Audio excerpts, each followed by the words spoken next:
welcome back to the HODL God channel. I hope everyone is having a great day.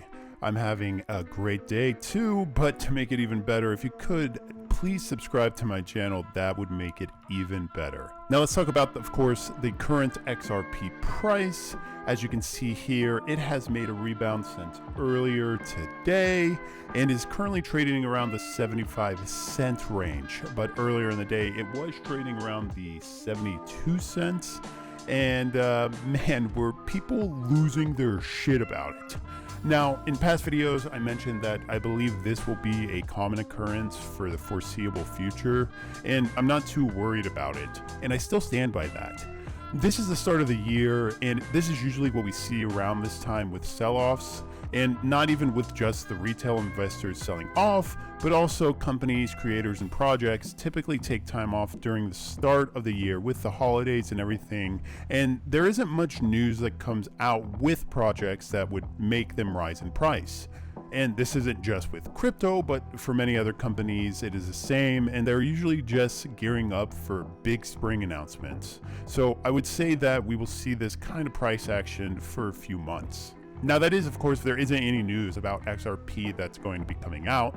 Now, there have been some rumors circulating that we could hear some news of the Ripple versus SEC case fairly soon. Some predict on January 14th, but only time will tell. And again, this is nothing to lose your shit over, because you should never look at daily swings. That's just crazy.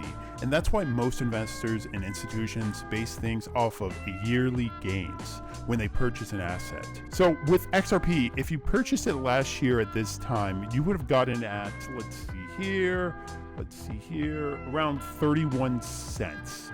And today it's around 75 cents. So you have over 100% gain if you were to sell right now, which is unheard of and is fantastic. You would be lucky to see an 8 to 12% gain trading stocks outside of these past 2 years, of course, because they were really wonky with the whole pandemic. So with XRP, I would say that you're doing pretty damn well. Some more positive outlooks with Ripple and XRP is a recent lawsuit against the SEC from an anti-corruption watchdog, and they're suing the SEC to comply with the requested information from Ripple, and if they do not, then they are going against the Freedom of Information Act.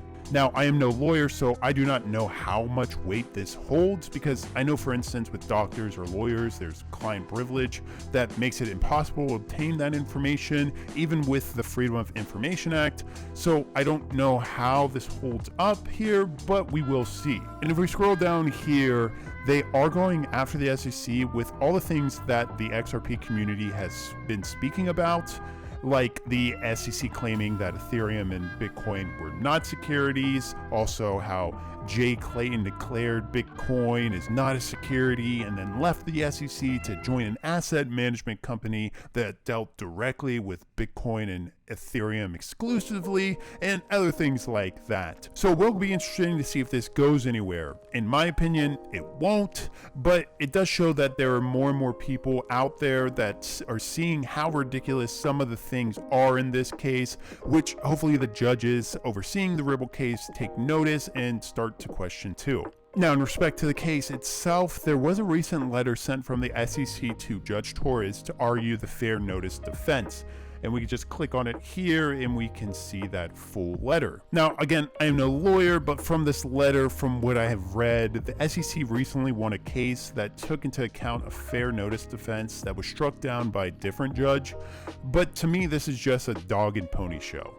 Because if I was the judge, I would take it more as an offense that this letter was being sent in after the SEC has prolonged this case and not provided information. And now, because of a recent case, they want to tell me, oh, but look at what they did 2 weeks ago. It would show me more or less that they were just trying to tie things up while another case was concluding, which to me is a little ridiculous, because what if the case didn't fall in their favor? Then what was the point of holding everything else up? And why would I want someone else to come to me and say, look what they did over there? This is like a 5-year-old child. This is a different case. I make the rules and I decide on things. I don't let others do it for me. That is ridiculous. ridiculous. But that's just me as the judge. It could be totally different. Who knows? Now, there are a lot of so-called Twitter lawyers that didn't say what I did, but they did say that it wasn't that strong of a letter. But again, only time will tell if that is true. Lastly, we have here, because I did speak about Ethereum on my last video, the recent news coming out about a so-called whistleblower. I saw the video and I don't really think too much about it. I wouldn't say that there's crazy information that the whistleblower is providing. I would just say that this individual is providing more of their thoughts and feelings towards certain situations. And it's not something that is really concrete to say, oh, Ethereum is a bad boy and should be spanked. No, it's just someone venting their frustrations, and they have every right to, and some things may seem unethical, but we live in a country that sometimes things that are unethical aren't necessarily against the law. So this is just something I wouldn't even waste time on reviewing, but if you want, you can easily find the videos on Twitter. Now, that's all I have today. Thanks for watching again. If you could subscribe to my channel, that would be great and help me immensely. And until next time, I will catch you later.